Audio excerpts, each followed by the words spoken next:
రక్షాబంధన్ సందర్భంగా మా ఆడబిడ్డలకు అందరికీ కూడా శుభాకాంక్షలు. ఎందుకంటే నేను ఫస్ట్ ఇంజనీరింగ్ కాలేజ్ స్టార్ట్ చేసింది కూడా రాఖీ పౌర్ణమి రోజే 2002 రోజు స్టార్ట్ చేసిన. ఈరోజు పర్ఫెక్ట్గా సక్సెస్ఫుల్గా అన్ని కాలేజీలు అని దానికి తోడు ఈ రాఖీ పౌర్ణమి చాలా ఇంపార్టెంట్. ఎందుకంటే నాకు దేశంలోనే ఫస్ట్ టైం ఒక పాలమే మనిషి ఈరోజు 3 యూనివర్సిటీలు, దేశంలోనే పెద్ద యూనివర్సిటీలు, డీమ్డ్ యూనివర్సిటీలు నడిపిస్తూ ఒక 50,000 మంది స్టూడెంట్స్కు, ఇంజనీర్స్ కానీ, అదే మాదిరిగా సిబిఎస్ఈ స్కూల్స్ కానీ, మెడికల్ దాంట్లో కానీ, ప్రతి దాంట్లో కూడా పర్ఫెక్ట్గా అన్ని సక్సెస్ఫుల్గా రన్ అవుతున్నందుకు చాలా సంతోషం అనిపిస్తుంది. అదే మాదిరిగా ప్రజలకు ఎప్పటికి కూడా సేవ చేయాలి. ప్రజలు మంచిగా ఆదరణ చూపించిండ్రు, నన్ను ఎంపీ చేసిండ్రు, మినిస్టర్ చేసిండ్రు, మళ్ళీ ఇప్పుడు ఎమ్మెల్యే కూడా ఉన్నా. నాకు రాజకీయ పరంగా కూడా ప్రజలకు సేవ చేయాలని, ప్రతి ఒక్కరికి కూడా పేద ప్రజలందరికీ కూడా మంచిగా సేవ చేయాలి, ఫ్రీగా ఉచితంగా అన్ని రకాల కూడా వైద్యం అందియాలని. దానికి తోడు మా మెడికల్ కాలేజీలో ప్రతి ఒక్కరు కూడా మన ఆడబిడ్డలు ఎవ్వరు డెలివరీ అయినా కానీ వాళ్ళకు 5,000 రూపాయలు చెక్ ఇస్తాం, సిఎంఆర్ చెక్. అదే మాదిరిగా కేసీఆర్ కిట్ మాదిరిగా మల్లారెడ్డి కిట్ కూడా ప్రతి ఒక్కరికి కూడా 1,200 రూపాయలది సోప్ కానీ, టవల్ కానీ ఆ కిట్ కూడా అందిస్తున్నాం అందరికీ. డెలివరీ అయినాక ఎవరైనా కానీ ప్రతి ఒక్కరు కూడా ప్రెగ్నెంట్ అయినాక 3 months తర్వాత ఎవరు వచ్చినా కానీ ప్రతి ఒక్కరికి కూడా వాళ్ళ టెస్టులు, మిగతా 6 నెలలు టెస్టులు కూడా ఫ్రీ.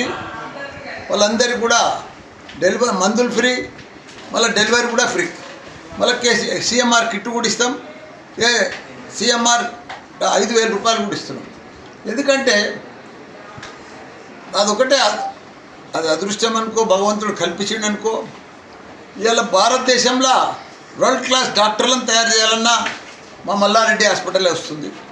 వరల్డ్ క్లాస్ ఇంజనీర్లకు కావాలన్నా, వరల్డ్ క్లాస్ మేనేజ్మెంట్ కావాలన్నా, మంచి ప్రజలకు సేవ చేయాలన్నా అదంతా కూడా అదృష్టం నాకే కల్పించినందుకు ఆ భగవంతునికి, మా ప్రజలందరికీ కూడా చాలా చాలా ధన్యవాదాలు. దానికి తోడు ఈరోజు సంధి ఒక 5 మెడికల్ షాపులు ఓపెన్ చేస్తాం.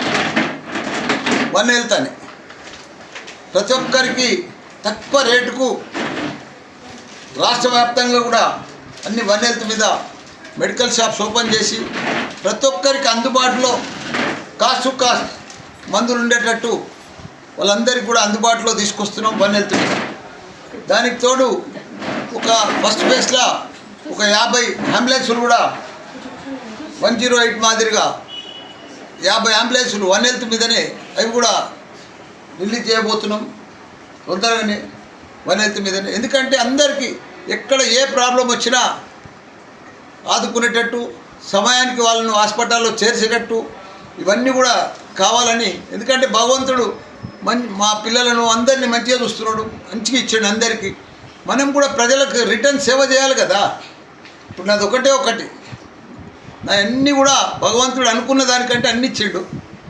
నేను ప్రజలకు సేవ చేయాలి, అక్కడ మంచి ఇంజనీర్లను, డాక్టర్లను తయారు చేయాలి. ఈ రెండే ఎంచుకున్నా పర్ఫెక్ట్గా పోతుంది.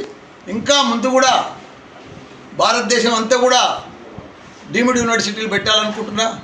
ఇప్పుడు నోయిడాలో ఒకటి ఫైనల్ అయిపోయింది, డీమ్డ్ యూనివర్సిటీ నోయిడా దాంట్లోనే.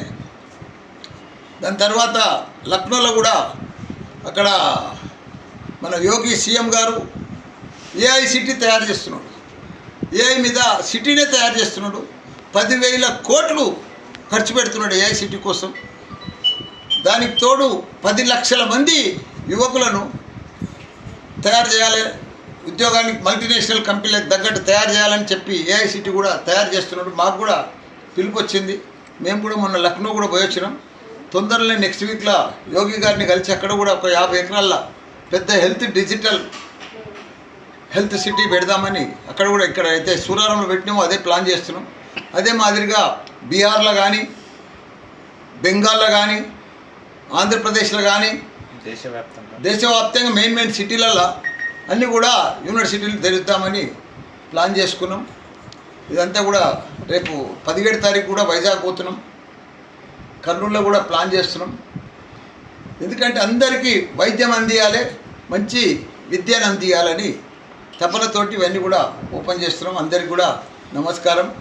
రాఖీల పౌర్ణోత్సవం అందరికీ కూడా శుభాకాంక్షలు. రాజకీయంగా కూడా మీరు బీజేపీ వైపు చూస్తున్నారు చెప్పేసి. చూడు, రాజకీయంగా బీజేపీ వైపా, తెలుగుదేశం వైపా, లేక టీఆర్ఎస్ వైపా కాదు. నేను ఇప్పుడు టీఆర్ఎస్లో ఉన్నా. నేను ఇప్పుడు ఏ వైపు చూసేటట్టు కూడా లేను. ఇప్పుడు నాకు కూడా 73 సంవత్సరాలు అయింది. ఇంకా ఏ వైపు చూడవలసిన అవసరం ఏముంది? ఇప్పుడు నేను ఎంపీ అయినా, మినిస్టర్ అయినా, మళ్ళీ ఇప్పుడు ఎమ్మెల్యే అయినా, ఇంకా 3 ఏళ్ళు ఉంటా. నేను రాజకీయమే వద్దనుకుంటున్నా. ప్రజలకు సేవ చేసి మంచి కాలేజీలు, యూనివర్సిటీలు నడిపిస్తామని అనుకుంటున్నాను.